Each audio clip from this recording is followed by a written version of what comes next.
का सारथी। नमस्कार, मैं हूं मनोज मानस। हमारे स्पेशल बुलेटिन में आपका स्वागत है और सबसे पहले हम बात करेंगे सड़क पर जेन अल्फा का प्रदर्शन। खबर विदिशा से है, जहां सिरोंज में बस किराए में बढ़ोतरी के विरोध में ग्रामीण क्षेत्रों से स्कूल आने वाली छात्राओं ने सिरोंज बस स्टैंड पर प्रदर्शन किया। छात्राओं ने बस के पास खड़े होकर मध्य प्रदेश सरकार से बढ़ा हुआ बस किराया वापस करने की मांग की है। छात्राओं का कहना है कि पहले बस किराया 1.25 रुपए प्रति किलोमीटर था, जिसे अब 75 पैसे बढ़ाकर पूरे 2 रुपए प्रति किलोमीटर कर दिया गया है।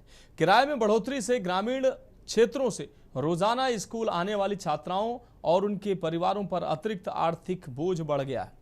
छात्राओं ने सरकार से मांग की है कि उनकी परेशानी को देखते हुए बढ़ा हुआ बस किराया वापस लिया जाए और उन्हें राहत दी जाए। छात्राओं ने कहा कि रोजाना स्कूल आने जाने के लिए बढ़ा हुआ किराया उनके परिवारों के लिए परेशानी का कारण बन रहा है। तो बेटियों की आवाज साफ तौर पर सरकार के लिए है और सरकार से वो गुजारिश कर रहे हैं कि बढ़ा हुआ बस किराया वापस लीजिए। ग्रामीण क्षेत्रों से स्कूल आने वाली छात्राओं ने अब आवाज उठाई है। बस किराया पहले 1.25 रुपए प्रति किलोमीटर था, जिसको बढ़ाकर अब 2 रुपए प्रति किलोमीटर कर दिया गया है और इसी के विरोध में किराया बढ़ने से छात्र छात्राओं को दिक्कतें हो रही हैं और अब इन छात्राओं ने जो है यह अनोखा विरोध प्रदर्शन किया है किराया बढ़ोतरी को लेकर। ग्रामीण क्षेत्रों से स्कूल आने वाली छात्राओं ने अब ये आवाज उठाई है कि सरकार हमारी आवाज सुनो और बढ़ा हुआ किराया वापस लो।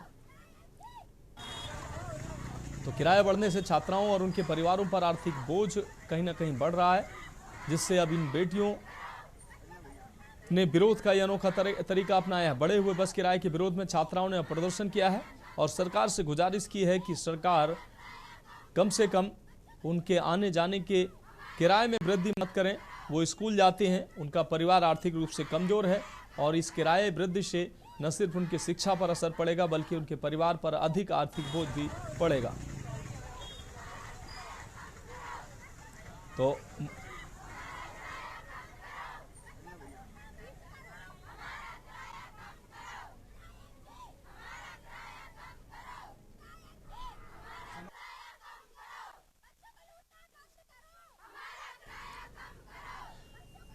तो इस खबर पर अधिक जानकारी के लिए हमारे संवाददाता जुनेद हमारे साथ जुड़ गए हैं। जुनेद, सिरोंज में छात्राओं का अनोखा प्रदर्शन देखने को मिला है। बढ़े हुए बस किराए को लेकर इन छात्राओं ने प्रदर्शन किया है। क्या है पूरा मामला, क्यों ये छात्राएं विरोध कर रही हैं और 75 पैसे प्रति किलोमीटर की जो ये बढ़ोतरी की गई है, इसको लेकर कोई आधिकारिक सूचना जारी हुई है?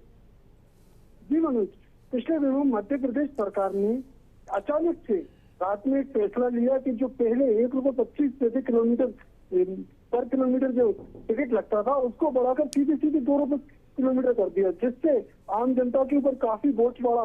तो इसका असर अब देखने को मिल रहा है छोटी छोटी जगहों पर। जो स्कूल आने जाने वाले बच्चे जो डेली अप डाउन करते हैं, उनको किराए में सीधे डबल उनका किराया लगने लगा। तो कल सिरोंज के अंदर काफी संख्या में जो सरकारी स्कूल की छात्र छात्राएं थी, उन्होंने बस स्टैंड पर खड़ा होकर एक प्रदर्शन किया और मांग की मध्य प्रदेश के मुख्यमंत्री मोहन यादव से व क्षेत्रीय विधायक उमाकांत शर्मा से कि उनके किराए में कुछ ना कुछ राहत दी जाए। बिल्कुल जुनेद, इन छात्राओं की जो आवाज है, जिस तरीके से इन्होंने प्रदर्शन किया है, किसी जनप्रतिनिधि ने इस आवाज को ऊपर तक पहुंचाने का आश्वासन दिया है? और क्योंकि ये जो छात्राएं हैं लगातार, इनके पढ़ाई पर इसका असर पड़ेगा, इनके परिवार की आर्थिक स्थिति पर इसका असर पड़ेगा। बिल्कुल मनोज, ऐसा ही है। अभी तक हमारे जानकारी में ऐसी कोई जानकारी नहीं है कि कोई जनप्रतिनिधि ने या किसी ने, हम पत्रकारों के द्वारा ही आवाज उठाई जा रही है। जिस तरह से मैं कहूँ कि ये छात्रों का प्रदर्शन है जो जेड है, इस पे प्रशासनिक अमले में तो काफी खलबली मची हुई है, लेकिन सरकारी स्तर पर देखा जाए तो इसका अभी कोई रिएक्शन देखने को नहीं मिल रहा है। बिल्कुल जुनेद, इस तमाम जानकारी के लिए आपका बहुत बहुत शुक्रिया। तो बढ़े हुए बस किराए के विरोध में छात्राओं ने प्रदर्शन किया है और छात्राएं सरकार से अनुरोध कर रही हैं, गुजारिश कर रहे हैं कि सरकार बढ़े हुए बस किराए को वापस लो ताकि उनकी शिक्षा पर इसका असर न पड़े, परिवार पर अधिक आर्थिक बोझ ना पड़े। और अब बात कर रहे हैं तमक नाले पर रास्ता बहाल। उत्तराखंड के सीमांत चमोली जिले की नीति घाटी में भारी बारिश के बाद पैदा हुए हालात के बीच राहत और बचाव कार्य लगातार जारी है। तमक नाले पर वैली ब्रिज वाला रास्ता फिर से बहाल कर दिया गया है। दरअसल तमक नाले में भारी बारिश और तेज बहाव के कारण बैली ब्रिज जो है वो बह गया था, जिससे क्षेत्र में सड़क संपर्क बाधित हो गया और लोगों की आवाजाही बाधित हुई। स्थिति को देखते हुए जिला प्रशासन और संबंधित विभागों की टीमें तत्काल मौके पर पहुंची और सड़क संपर्क बहाल करने के लिए युद्ध स्तर पर काम शुरू कर दिया। रिकॉर्ड समय में तमक नाले में ह्यूम पाइप डालकर अस्थायी मोटर मार्ग तैयार किया गया है, जिसके बाद इस वैकल्पिक मार्ग से वाहनों की आवाजाही फिर से शुरू हो गई है। हालांकि वैली ब्रिज बहने के बाद एक व्यक्ति के लापता होने की सूचना है, जिसकी तलाश के लिए प्रशासन और बीआरओ की टीमें लगातार सर्च एवं रेस्क्यू अभियान चला रही हैं। चुनौतीपूर्ण भौगोलिक परिस्थितियों और खराब मौसम के बीच राहत बचाव टीमों की तत्परता से प्रभावित क्षेत्र में आवागमन बहाल करने में बड़ी मदद मिली है। सरकार का कहना है कि आपदा की स्थिति में प्रदेशवासियों की सुरक्षा, त्वरित राहत और सड़क संपर्क को जल्द से जल्द बहाल करना सर्वोच्च प्राथमिकता है। तो 24 घंटे की निगरानी आपदा से निपट रही है सरकार। बैली ब्रिज जो तमक नाले में बहा बैली ब्रिज, उसको अब अस्थायी मार्ग वहां पर तैयार कर दिया गया है। लोगों के लिए आवागमन का मार्ग तैयार किया गया है। ये दो तस्वीरें अपने दर्शकों को हम दिखा रहे हैं। पहली तस्वीर में किस तरीके से तमक नाले में भीषण उफान आया और अचानक जो बैली ब्रिज है वो बहता नजर आया, और दूसरी तस्वीर में हम आपको दिखा रहे हैं जो लगातार बीआरओ की और प्रशासन की कड़ी मेहनत के बाद जो है अब वैकल्पिक मार्ग जो है वो तैयार कर लिया गया है, ताकि लोगों का आवागमन जो बाधित हुआ था वो फिर से सुचारू रूप से चल सके, और ये चलता हुआ आपको दिखाई भी दे रहा है।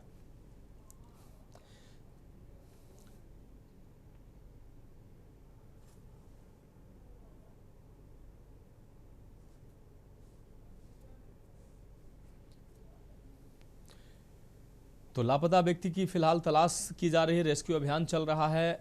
जिस तरीके से बैली ब्रिज का पुल बहा था, तमक नाले में उफान आई थी, उसमें एक व्यक्ति के बह जाने की भी खबर थी।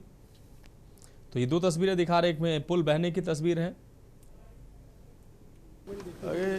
ये तमक जो सीमांत क्षेत्र है हमारा, भारत का सीमांत क्षेत्र है वो, और उस क्षेत्र में परसों जो है बहुत तेज़ी से जो है ऊपर से बादल फटने के कारण से जो सैलाब आया था, उस सैलाब से वहाँ पर बना हुआ बैली ब्रिज क्षतिग्रस्त हो गया, बह गया था वो। तो वहाँ पर कई सारे गांव उस पुल के कारण से आवागमन उसमें बना रहता था, संपर्क बना रहता था, लेकिन वो संपर्क बैली ब्रिज जाने से टूट गया। इसलिए हमारी तात्कालिक आवश्यकता थी उस क्षेत्र के लोगों की, कई गांवों के लोगों की, कि वो आवागमन वहाँ पर फिर से सुचारू रूप से चालू हो। तो युद्ध स्तर पर काम किया गया और जिला प्रशासन ने, एनडीआरएफ ने, एसडीआरएफ ने, पुलिस विभाग के लोगों ने और सभी ने मिलकर उसका जो है 24 घंटे में ही जो है आवागमन बना दिया। वहाँ पर ह्यूम पाइपों से वैकल्पिक मार्ग बन गया है, संपर्क मार्ग स्थापित हो गया है। तो मैं सबकी बहुत सराहना करता हूँ कि जिन लोगों ने, जिला प्रशासन और अन्य जो एजेंसियों ने वहाँ पर त्वरित रूप से। और इस खबर पर अधिक जानकारी के लिए हमारे ब्यूरो हेड राजेश वर्मा हमारे साथ जुड़ गए हैं। राजेश जी, जिस तरीके से तमक नाले में अचानक उफान आया और बैली ब्रिज जो है वो बह गया, जिससे कई गांवों का संपर्क जो है वो मुख्य मार्ग से कट जाने के बाद लोगों में अफरा तफरी भी मच गई थी, लेकिन सरकार, प्रशासन और बीआरओ की सक्रियता और लगातार जो मेहनत है उसका नतीजा यह है कि अब वैकल्पिक मार्ग तैयार कर लिया गया है और लगातार निगरानी भी की जा रही है और जो मार्ग है उसको दुरुस्त किया जा रहा है। राजेश जी। बिल्कुल मनोज, देखिए ये घटना जो है वो शनिवार शाम की है और देर शाम जब एक उफानी नाला जो है वो अपने रौद्र रूप में आया, तो कहीं ना कहीं जो तमक नाला इसका नाम है, और ये जो है वहाँ स्थित जो वैली ब्रिज है उसको बहाता हुआ, उसके साथ साथ एक जो 4 पहिया वाहन यानी कि ट्रक बड़ा कहा जा सकता है कि उसको बहाता हुआ जो है वो अपने आगोश में ले गया। और उसी में एक जो बीआरओ के जो ऑपरेटर है वो अभी तक लापता है। उनकी खोज जो है लगातार की जा रही है। एनडीआरएफ, एसडीआरएफ की टीमें पिछले 24 घंटे से लगातार दिन रात इनको खोजने का काम कर रही है। लेकिन सबसे बड़ी जो जरूरत की चीज थी, क्योंकि देखिए पुल बह जाने की वजह से कई गांवों का संपर्क जो है वो टूट चुका था शहरी इलाकों से, और ये एक महत्वपूर्ण इशू था और इसको तत्परता से सरकार ने लिया है। और यही वजह है कि जो पाइप होते हैं उनके द्वारा जो है एक वैकल्पिक रास्ता जो है वो तैयार किया गया है, ताकि जो रोड कनेक्टिविटी है वो बनी रहे। और यही वजह 24 घंटे की कड़ी मेहनत के बाद जो है वो रास्ता जो है वो खोल दिया गया है। आम जनमानस जो है उस रास्ते से आवाजाही कर सकता है, लेकिन कहीं ना कहीं जो ऑपरेटर है उसको सर्च करने का अभियान, यानी कि उसको ढूंढने का अभियान जो है वो अभी तक एनडीआरएफ एसडीआरएफ की टीमों द्वारा चल रहा है। और लगातार मुख्यमंत्री जो है वो जो आपदाग्रस्त इलाके हैं या इसके अलावा जो लगातार पहाड़ों पर बारिश हो रही है, लैंडस्लाइड हो रहे हैं, तो इसकी मॉनिटरिंग लगातार कर रहे हैं। कल भी उन्होंने तमाम जिला अधिकारियों से जो है वर्चुअल बैठक करी और उसमें खास निर्देश जो है वो दिए हैं। तो ये कहा जा सकता है कि मानसून जिस तरीके से शुरुआती दौर पर शुरू हुआ और अब जाते जाते कहीं ना कहीं बड़ी तबाही जो है वो प्रदेश के अंदर लाता हुआ नजर आ रहा है। और ये वजह है कि बड़ा नुकसान जो है वो चमोली डिस्ट्रिक्ट के तमक नाला जो कनेक्टिविटी है उसको बाधित करता हुआ नजर आया है। लेकिन फिलहाल देखिए रास्ता सुचारू कर दिया गया है और एनडीआरएफ एसडीआरएफ और सुरक्षा की जो टीमें हैं वो लगातार सर्च ऑपरेशन कर रही है नदी के आसपास, ताकि जो खोया हुआ ऑपरेटर है वो जल्द से जल्द मिल जाए। लेकिन फिलहाल अभी युद्ध स्तर पर काम भी जारी है और फिलहाल कनेक्टिविटी जो बाधित हो रखी थी मतलब उसको दुरुस्त कर दिया गया है, ताकि आम जनमानस को किसी भी तरीके की कोई आवाजाही में समस्या ना आए। मनोज। हाँ बिल्कुल राजेश जी, इस तमाम जानकारी के लिए आपका बहुत शुक्रिया। तो ये दो तस्वीरें अपने दर्शकों को दिखा रहे हैं। पहली तस्वीर में किस तरीके से पुल उफान आने के बाद नाले में फुल बहा, और अब दूसरी तस्वीर में आप देख सकते हैं किस तरीके से रास्ते को बहाल किया गया है और आवागमन जो सुचारू किया गया है। लगातार प्रशासन की तत्परता और कड़ी मेहनत के बाद इस रास्ते को बहाल किया गया है।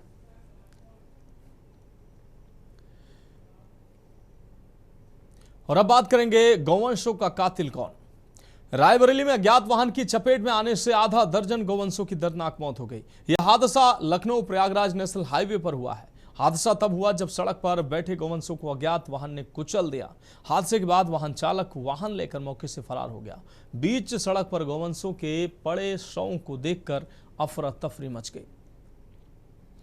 ये तस्वीरें आप देख सकते हैं किस तरीके से गौवंशों को कुचला गया और उनके मृत शरीर जो है वो हाईवे पर, वो सड़क पर पड़े दिखाई दे रहे हैं। सड़क हादसे में की चपेट में आए ये गौवंश, आधा दर्जन गौवंशों की दर्दनाक मौत हुई है। अब सबसे बड़ा सवाल है कि इन गौवंशों को कुचलने वाला आखिर है कौन। तो रायबरेली से खबर आपको दिखा रहे हैं। सड़क पर मृत गौवंशों के शव आप देख सकते हैं। सड़क हादसे की चपेट में आए हैं ये गौवंश, आधा दर्जन गौवंशों को गौवंश जो हादसे का शिकार हुए हैं। और सबसे बड़ा सवाल यही है कि इन गौवंशों को किसने कुचला है। हादसा तब हुआ जब सड़क पर बैठे गौवंशों को अज्ञात वाहन ने कुचला है। हादसे के बाद वाहन चालक वाहन लेकर मौके से फरार हो गया। बीच सड़क पर अब गौवंशों के पड़े शवों को देखकर अफरा तफरी मच गई। केशवानंद शुक्ला हमारे संवाददाता अधिक जानकारी के लिए रायबरेली से हमारे साथ जुड़ गए हैं। केशवानंद, रायबरेली में जिस तरीके से सड़क पर आधा दर्जन गौवंशों के मृत शव मिले हैं और इसके बाद अब सवाल ये उठ रहा है कि इन गौवंशों को किसने कुचला, किसने निशाना बनाया, और इन गौवंशों के मृत शरीर जो कहीं ना कहीं सोचने पर मजबूर कर रहे हैं। क्या है पूरा मामला और कैसे यह हादसा हुआ है? देखिए, पूरा मामला रायबरेली जिले के मिलीरिया थाना क्षेत्र के लंतरता लॉन के पास का है, जहां बताया जा रहा है कि देर रात जो है अज्ञात वाहन की टक्कर से तकरीबन आधा दर्जन जो गौवंश हैं उनकी दर्दनाक मौत हो गई है। लगातार देखा जा रहा है कि जो हाईवे है वहां पे जो गौवंश है या आवारा पशु हैं वो लगातार टहल रहे हैं, जिसके चलते जो देर रात में बताया जा रहा है कि अज्ञात वाहन की टक्कर से ये गौवंशों की मौत हुई है, जिसमें आधा दर्जन गौवंश शामिल थे जिनकी दर्दनाक मौत हो गई है। फिलहाल जब ये घटना हुई तो स्थानीय लोगों में अफरा तफरी का माहौल देखने को मिला है। वो फिलहाल जो है इन गौवंशों के मृत शव को जो है कब्जे में ले लिया गया है। और बीच सड़क पर जो है जिस प्रकार देखा जा रहा है कि गौवंश घूम रहे हैं, उस गौवंशों के घूमने के कारण ये बड़ी घटना बताई जा रही है, जिसमें आधा दर्जन से जो है गौवंशों की मौत हुई है। जी हाँ बिल्कुल, बहुत शुक्रिया केशवानंद इस तमाम जानकारी के लिए। तो आधा दर्जन गौवंशों की इस हादसे में मौत हुई है। सड़क हादसे की चपेट में आए हैं गौवंश। आधा दर्जन गौवंश जो है जिनके शव सड़क पर आप देख सकते हैं। देर रात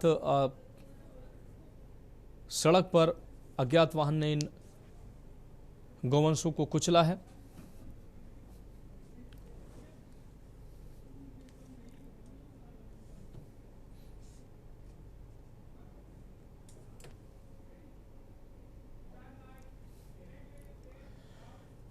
तो फिलहाल हमारे स्पेशल बुलेटिन में वक्त एक ब्रेक है और ब्रेक के बाद हम बात करेंगे स्क्रीन छीन रही रोशनी। ब्रेक के बाद हमारे स्पेशल बुलेटिन में एक बार फिर से आपका स्वागत है। हम बात करें स्क्रीन छीन रही रोशनी। खबर कोटद्वार से, जहां बच्चों में कम उम्र में ही चश्मा लगने की मजबूरी बढ़ती जा रही है।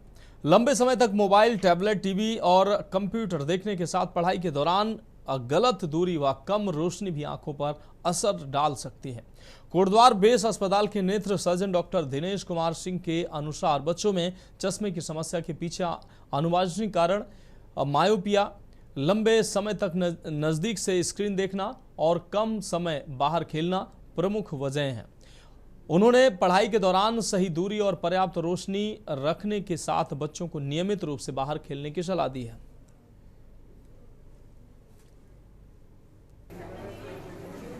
तो पहले वाले और अब में अंतर जो देखने को मिल रहा है, बहुत ज़्यादा अंतर देखने को मिल रहा है। पहले के बच्चे जो होते थे, आज से 10 साल पहले के बच्चे में अगर देखते हैं तो उनमें चश्मे लगने की प्रवृत्ति बहुत कम होती थी, बहुत कम। अगर 100 मरीज में देखता था तो 20-25 बच्चों में ही चश्मे लगते थे। अब जितने मरीज हम लोग देखते हैं बच्चों को, उसमें अगर 100 मरीज देख रहे हैं तो करीब 60 से 70% बच्चों में चश्मे कुछ ना कुछ लगते जा रहे हैं।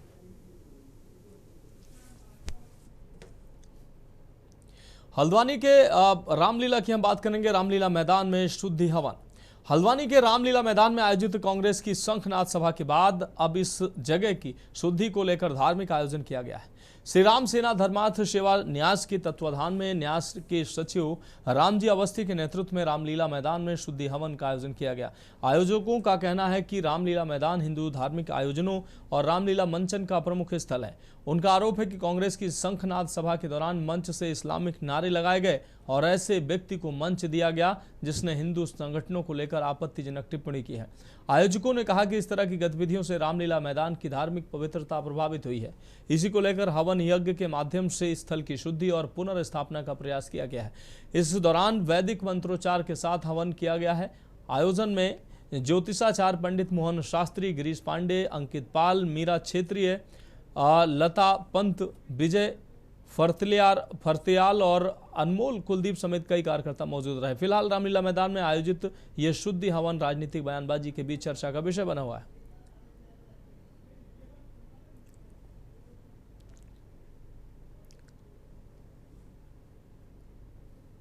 तो धार्मिक पवित्रता प्रभावित होने का आरोप लगाया।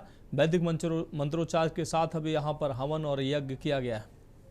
तो रामलीला मैदान में शुद्धि हवन का आयोजन किया गया। कांग्रेस की शंखनाद सभा के बाद कराया गया हवन। सद्बुद्धि के लिए यज्ञ कर रहे हैं रामलीला मंचन मैदान में। यहाँ पर 2-3 दिन पहले जो धर्म विरोधी तत्वों ने जो है हमारे मर्यादा पुरुषोत्तम भगवान रामचंद्र जी हमारे हिंदू धर्म के जो खिलाफ बातें करते हैं, हमारे हिंदू धर्म के विनाश की बातें करते हैं, उनको हमने पूर्ण रूप में जो है इस धरती माता से हम प्रार्थना करते हैं, भारत माता से, भगवान मर्यादा पुरुषोत्तम रामचंद्र से, हे भगवान ऐसे अराजक तत्वों से जो मानवता के खिलाफ हों, जो धर्म के खिलाफ कार्य करते हों, उनकी बुद्धि पे या तो बुद्धि का संहार कर दें। इस पवित्र स्थल की पवित्रता पुनर्स्थापित करने के लिए किया गया यज्ञ है। अपना श्री राम सेना धर्मार्थ सेवा न्यास के तत्वाधान में यह यज्ञ हो रहा है। हिंदू आस्था को इस बात से ठेस पहुंची कि किसी ऐसे व्यक्ति को मंच में स्थान दिया गया जो हिंदूवादी संगठनों की तुलना सांप से करता है और मुस्लिम समुदाय से उनको ख़त्म करने की अपील करता हो। और ऐसे व्यक्ति को यदि मंच पे स्थान मिलता हो, एक ऐसा मंच जहां से भगवान श्री राम के जीवन का मंचन किया जा रहा हो, तो उस स्थान की पवित्रता खंडित होती है। वो पवित्रता पुनर्स्थापित करने के लिए ये यज्ञ हुआ। और अब बात करेंगे AI यानी एम्स में मौत पर बवाल की खबर रायबरेली से है, जहां भदोखर थाना क्षेत्र स्थित एम्स में मरीज की मौत के बाद परिजनों ने जमकर हंगामा किया है। आपको बता दें, अमेठी निवासी महिला मरीज के परिवार ने डॉक्टर और स्टाफ पर इलाज में लापरवाही का आरोप लगाते हुए इमरजेंसी वार्ड के बाहर प्रदर्शन किया। परिजनों का आरोप है कि इलाज में लापरवाही के कारण मरीज की जान गई है। परिवार ने इलाज करने वाले डॉक्टर के खिलाफ गंभीर धाराओं में मुकदमा दर्ज कर कार्रवाई की मांग की है। हंगामे की सूचना पर भारी पुलिस बल और सुरक्षा गार्ड भी मौके पर मौजूद रहे। मृतका की मौत के बाद परिजनों का रो रो कर बुरा हाल भी बना रहा। तो मरीज की मौत पर एम्स में हंगामा देखने को मिला है। ये तस्वीरें सामने आई हैं, आप देख सकते हैं। परिजनों ने लापरवाही का आरोप लगाया है। इमरजेंसी के बाहर विरोध प्रदर्शन देखने को मिला है। तो डॉक्टर पर कार्रवाई की भी मांग उठाई गई है। मैंने अपनी माँ को खोया जिनका नाम गीता देवी था। क्या घटना हुई पूरी बताइए। घटना ये हुई है कि मेरी माँ को हुई थी पैरों में स्वेलिंग, फिर हमने इलाज कराया। फिर वहाँ के जो डॉक्टर देख रहे थे वो चले गए थे किसी अपने जो है हमारे गौरीगंज में हम इलाज करवाते हैं, उनका जो है कोई क्या बोल सेमिनार होता है वो वहाँ पे अटेंड करने गए थे, तो वो अवेलेबल नहीं थे। तो हमने सोचा हमारी माँ को हम रखेंगे नहीं, हमने यहाँ पे लाके दिखाने का कोशिश करा। तो यहाँ पे कोई रेफरल कार्ड नहीं था हमारे पास, तो ये लोग हमें डायरेक्ट जो एडमिशन नहीं दे रहे थे। फिर हम लोगों ने कोशिश करवाया, बहुत फोन करवाया, बहुत कुछ करवाया, तो फिर इन लोगों ने हमारी माँ को जो है एडमिट करवाया। फिर यहाँ पे एक दिव्या अग्रवाल नाम की जो है डॉक्टर है, उन्होंने माँ को जो है गलत वार्ड में शिफ्ट कर दिया 5D में, जो कि जनरल मेडिसिन का है। वहाँ पे 2 दिन उनका इलाज चलता है, केवल टेस्ट होते हैं, ब्लड निकाले जाते हैं लगातार, जबकि उनका ब्लड बहुत कम था। सैटरडे को हम लोग आए यहाँ 6 बजे, ये लोग गए वहाँ देखे मेरी माँ का पैर में इन्फेक्शन था, तो ये लोग बोले ये सीरियस नहीं है, इनका इलाज यहाँ नहीं होगा, ओपीडी में दिखाइए। हम लोगों ने बहुत कोशिश की, बहुत सोर्स लगवाया, तब जाके हम लोगों को 11:30 बजे एडमिशन मिला। सोर्स लगने के बाद एडमिशन दिए, तो डॉक्टर दिव्या अग्रवाल थी जिन्होंने हमें गलत वार्ड में शिफ्ट कर दिया था 5D में, जबकि वो कार्डियो का डिपार्टमेंट है। फिर वहाँ पर हम शनिवार को थे, शनिवार को कोई इलाज नहीं हुआ, संडे को भी कोई इलाज नहीं हुआ। मंडे को जा रहे हैं मेडिसिन के डॉक्टर, वो कह रहे हैं ये गलत वार्ड में शिफ्ट कौन कर दिया।